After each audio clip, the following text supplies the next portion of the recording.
The last train was supposed to come before dark.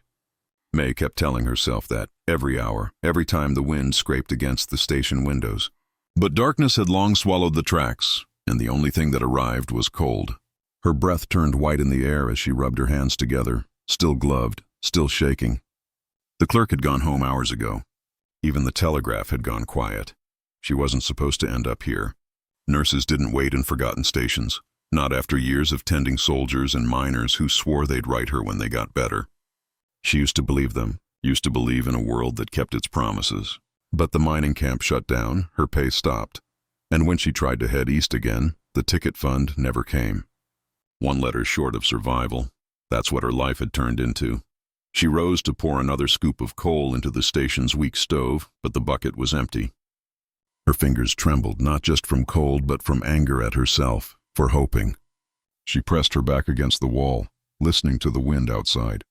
It sounded like voices sometimes, men calling names she'd rather forget. Then the door groaned open. Snow and dust swept in together, carried by a man who didn't belong to the noise. He shut the door behind him, brushing frost from his coat. He didn't speak at first, just looked around the dim waiting room. One lantern, one bench, one woman too proud to ask for help. His eyes stopped on her hands. "You'll freeze if you keep still," he said. His voice was rough, not unkind. "I'm not waiting for warmth," she replied. "I'm waiting for a train." He nodded once, as if that explained everything. It's not coming tonight, she knew that. But hearing it made something in her chest tighten.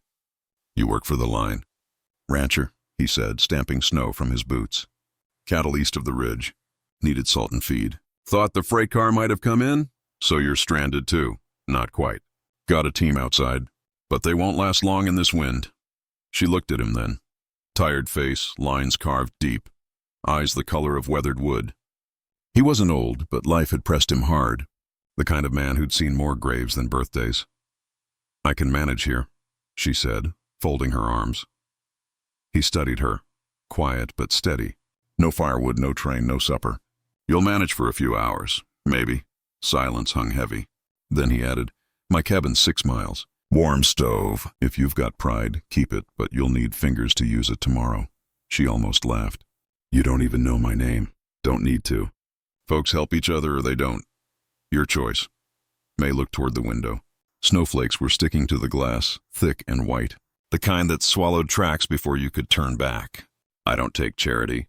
"Then call it a trade," he said. "You can tell me why a nurse is freezing at Dry Hollow Station while I keep the stove alive." Something in the way he said nurse, like he'd already guessed her story, made her hesitate. Maybe it was the exhaustion, or maybe the loneliness, but she picked up her bag and nodded once. "Fine. A trade." Outside, the world was white and soundless except for the crunch of boots and the low grunt of his horse pulling a sled.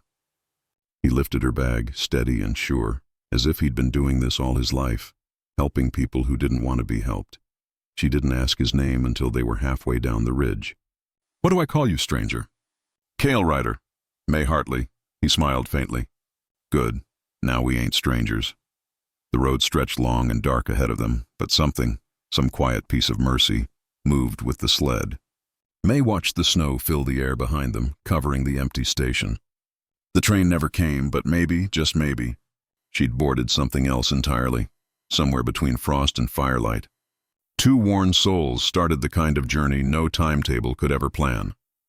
May woke to the sound of a stove crackling, the kind that spoke in small pops and sighs, not loud enough to disturb, just steady enough to promise another morning. For a second she forgot where she was. The air was warm, heavy with the smell of coffee and pine smoke. Then she saw the rough-hewn beams above her and remembered Cale Rider's cabin. The stranger who'd said, "Call it a trade." Her boots sat near the stove, thawed but still muddy. Her nurse's bag leaned against the wall. And outside, through a thin window pane, white light filled the valley, the kind that comes after a storm, soft and clean, as if the world had been scrubbed new. She sat up, listening. Cale was outside, she guessed. She could hear the faint scrape of a shovel, a man's rhythm, even unhurried, built from years of doing things because no one else would. When the door opened, he stepped in, brushing snow from his sleeves. "You sleep any?" A little, she said. Didn't mean to take your bed. You didn't, he said simply. Mine's in the loft. He poured her coffee from a blackened pot and slid a tin cup her way. Ain't fancy, but it's hot. She nodded her thanks, wrapping her fingers around the cup. You live out here alone? He shrugged. Since my brother passed, yeah. Just me, the cattle, and bills I don't much care to read. She looked up. I'm sorry. He waved it off, not rudely, just the way men did when sorrow was a daily chore. Happened years back. Winter's kinder than folks sometimes. May sipped her coffee, wondering what made him say that. Maybe he'd learned, like she had, that kindness had limits, or costs. He sat on the other side of the small table. You said you were a nurse. How'd you end up waiting on a train that don't run? She smiled faintly. Long story. Got time. Snow won't melt till noon. So she told him, little pieces at first. How she'd gone west with a government medical wagon. How the mining camp she served dried up when the silver veins failed. How she'd written letters for months. None answered. Thought the train east would come. Guess I thought wrong. Cale listened like a man used to silence, not pushing, not pitying, just letting her words sit in the air. When she finished, he nodded. World forgets folks faster than it should. She looked at him. You sound like someone who knows. I do. His eyes stayed on the stove flame. Used to have a wife. Fever took her before the first snow that year. Haven't been much for talk since. May felt something shift between them. Not sympathy, but recognition. Two people shaped by loss sitting in the same quiet. He stood, reaching for his coat. Mrs. Pruitt down in town's been limping bad. If you're up for it, I can haul you there. She could use a healer. May hesitated. You mean now? He grinned a little. You said it was a trade. Can't have you freeloading on my coffee all week. That made her laugh. The first real laugh in months. All right, Mr. Ryder, let's see if I still remember how to help. The sled ride down to town was brighter than the night before. The storm had broken, leaving the world sharp-edged and glinting. May pulled her shawl tighter, watching the hills roll by. You always this quiet? She asked. Mostly, he said. Less things get misunderstood that way. She thought about that as they reached the general store. Mrs. Pruitt met them at the porch, fussing and fretting, limping worse than she wanted to admit. May knelt to check her knee, her hands working before her mind caught up. Rapping, pressing, steady as breath. Cale stood nearby, letting the women talk, his presence a quiet kind of protection. By the time they left, Mrs. Pruitt's pain had eased, and a jar of molasses had somehow appeared in May's satchel. Payment, the old woman insisted. May smiled on the way back. You didn't have to wait. Cale shook his head. Couldn't leave you to walk. The sun dipped low by the time they reached the cabin. He helped her down, his hand warm through the glove. For a moment their eyes met, just a flicker, and both looked away before it could mean anything. Inside, he lit the lamp and the soft glow painted the walls gold. Guess the trade's fair so far, he said. May smiled into her cup. Maybe. But I've got more to give than you think. He didn't answer, just watched the fire grow steady again. And somewhere between the quiet scrape of his boots and the smell of pine smoke, something unspoken began to thaw. The kind of warmth no stove could make, and no storm could ever take away. May had started counting her days by the smell of the morning fire. It wasn't habit yet, more like a quiet promise she made to herself each dawn. One more day of use, one more day alive for something that matters. Cale was already outside when she woke, splitting wood. The rhythm of it came through the cabin walls. Thud, pause, breath.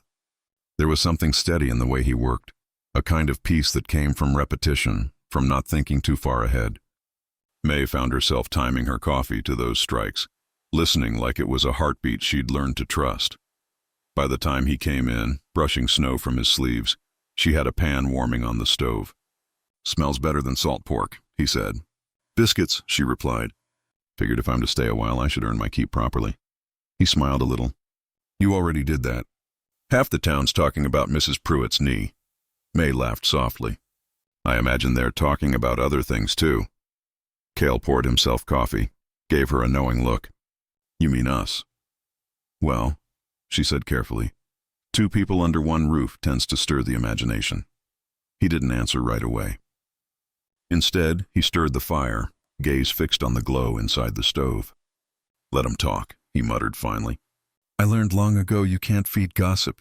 It just grows bigger. May studied him over her cup. There was something different about his voice when he said that, like he was remembering an old bruise. She wanted to ask, but didn't. Some stories had to ripen before they were spoken. After breakfast, they loaded up the sled again. Word had spread that a lady healer was in the valley, and now every cough, scrape, and ache had a name attached to it. They stopped at a blacksmith's house where a boy had burned his hand. May rapped it gently, humming under her breath while the boy stared wide-eyed at her calm. Then at the miller's wife, who'd been weak since the thaw. And again at a miner who'd broken his ankle weeks ago and never bothered to set it right. Everywhere they went. Cale waited outside, patient, quiet, sometimes fixing a fence post or moving a wagon wheel while she worked. He didn't hover, didn't pry. He just stayed close enough that she never felt alone. By afternoon, they rested near the ridge. The sky had gone the color of pewter, clouds piling heavy over the horizon. May sat on a fallen log, her hands folded in her lap. You ever think about leaving here? She asked. He glanced up. Leaving Dry Hollow? Yes, the cold, the quiet, the loneliness. He chuckled, low and warm. Miss Hartley, if I ran from quiet, I'd have to chase it wherever I went. Best to make peace with it, she smiled faintly. You make it sound easy. It isn't, he said. Took me years. A long silence stretched between them. Wind moved through the pines, and for the first time in a long while, May felt safe in the sound. Not because the world was kind, it rarely was, but because this moment was simple, honest. That evening, back at the cabin, Cale fixed the latch on her trunk. He worked with slow care, as if the small task mattered deeply. You're building something here, he said quietly. I can feel it. May looked up from her notes. A clinic, maybe. Just small, something steady. Steady's good. He smiled, a rare full one. World's short on steady people. She wanted to say thank you, but the words felt too thin. So instead, she reached for a jar of salve and handed it to him. Your hands, she said softly. You don't take care of them. He hesitated, then let her spread the balm over his cracked knuckles. Her touch was light, careful, and yet the air between them felt charged, alive. When she finished, she tried to pull back, but his hand stayed still beneath hers, just long enough for both to notice. Then he stood, clearing his throat. Long day tomorrow. Mrs. Lyle's baby's due soon. May nodded. Then we'll be ready. As the night settled, she listened to the sound of him moving in the loft, boards creaking, wind pushing against the windows. The fire burned low, its glow soft and breathing, and for the first time since the train never came, May didn't feel like she was waiting anymore. She felt, finally, like she had arrived somewhere worth staying. The wind had changed that morning, sharper, restless, carrying a chill that made even the stove hesitate before warming the cabin. May felt it before she opened her eyes. Something in the air had shifted, the way it does before a storm or bad news. Cale was already outside, saddling his horse. She could hear the creak of leather, the metal clink of a bit. When she stepped to the door, shawl pulled tight, he looked up just long enough to nod. Banker wants me in town, he said. Said it's about the note. May frowned. The ranch note. I thought you had till spring. So did I. He forced a half smile, the kind a man uses when he doesn't want pity. Don't wait supper. She wanted to say something, offer to go with him maybe, but the words didn't come. Instead, she watched him ride off, his figure shrinking down the frozen road until it became a dark mark against the white. By afternoon, word reached her before he did. Mrs. Pruitt arrived first, basket in hand, voice lowered. You know how folks are, dear. Silas Grigg was seen talking loud outside the saloon, saying Cale's paying off debt with company. May blinked, unsure she'd heard right. With what? The old woman's face tightened. You staying here? Alone? People twist kindness into all sorts of shapes when they're bored. It shouldn't have hurt, but it did. Not because she cared what the town thought, but because it put a crack in the quiet she and Cale had built, a small, warm peace they'd both earned. By the time he returned, dusk had fallen. He looked colder than the wind outside, tossed his gloves on the table, leaned against the wall, and said nothing. May stirred the soup pot in silence. Was Grigg cruel? She finally asked. Cale's jaw tightened. He was a man doing sums. Decided he wants his money sooner. And the talk? He turned, eyes shadowed. Doesn't matter. It does, she said quietly. You know it does. He stared at her, long and hard. You believe it? The question hit like a slap, not from anger, but from hurt. Of course not, she said. But the town does, and we both know how small words can burn. He ran a hand through his hair, exhaling sharply. I can't fight every whisper, May. I'm not asking you to, she said. I'm asking you not to let them break what we've built. For a heartbeat, the air between them trembled. Then he said the wrong thing. Maybe out of pride, maybe fear. Maybe you should stay in town for a while. Let it pass. She froze, spoon halfway to the bowl. You want me to leave? That's not what It's exactly what you said, she cut in, voice low but steady. You think distance will keep you safe. It won't, Cale. It'll just prove them right. He stepped closer, guilt and stubbornness warring in his eyes. I'm trying to protect you. From what? From standing beside you? The silence that followed was worse than shouting. The stove crackled. The soup boiled over. Neither moved. Finally, May set down the spoon. I'll go pack, May. She stopped at the doorway. I came here because you offered warmth, not walls. If this house can't hold both, then I'll find one that can. He didn't stop her, not because he didn't want to, but because he didn't know how. That night, after her footsteps faded and the door closed, Cale sat at the table she'd set every morning for weeks. Her cup still rested where she'd left it. The fire burned low, shadows climbing up the walls like old ghosts. He poured himself coffee gone cold and stared at it until dawn, realizing too late that silence, the thing he'd always trusted, had finally betrayed him. Outside, the wind carried faint tracks away from the cabin, the kind snow swallows before daylight, and though Cale couldn't see her anymore, he knew exactly where May Hartley's steps were leading, toward the same town that never forgave kindness when it came from the wrong place. The morning came gray and hollow, like a world that had forgotten how to start over. Cale Ryder sat at the edge of his porch, coat half-buttoned, hat hanging in his hands. The barn door swung in the wind, tapping out the same rhythm his heart had been keeping for 2 days now, steady, empty, alone. May Hartley was gone. Her trunk, the little brown one with the brass corners, had vanished with her. But her scent, soap, herbs, and something faintly like wild mint, still lingered in the cabin air. He'd thought he'd gotten used to losing things. Turns out you never do. He'd said he was protecting her. Truth was, he was protecting himself. From the town, from shame, from the way her eyes made him want things he'd buried long ago. Now there was nothing left to guard. Just silence. Down in Dry Hollow, word had spread like wind through dry grass. The nurse left him. Couldn't stand the scandal. Mrs. Pruitt shook her head at the mercantile. The banker smirked behind his ledger, and the preacher muttered about appearances. But none of them knew what Cale was doing in those long hours alone. The hammering, the hauling, the quiet building on a patch of land near the station. He'd traded his best mare to buy the lumber, the same horse he swore he'd never sell. The man at the mill had offered him a drink in pity. Cale took a sack of nails instead. Nights were for work now, cutting, fitting, fixing. He told himself it was just a job, but deep down he knew better. He was building something for her. May, meanwhile, had found a small room above the old telegraph office in town. The noise of people below was strange after so many nights of quiet.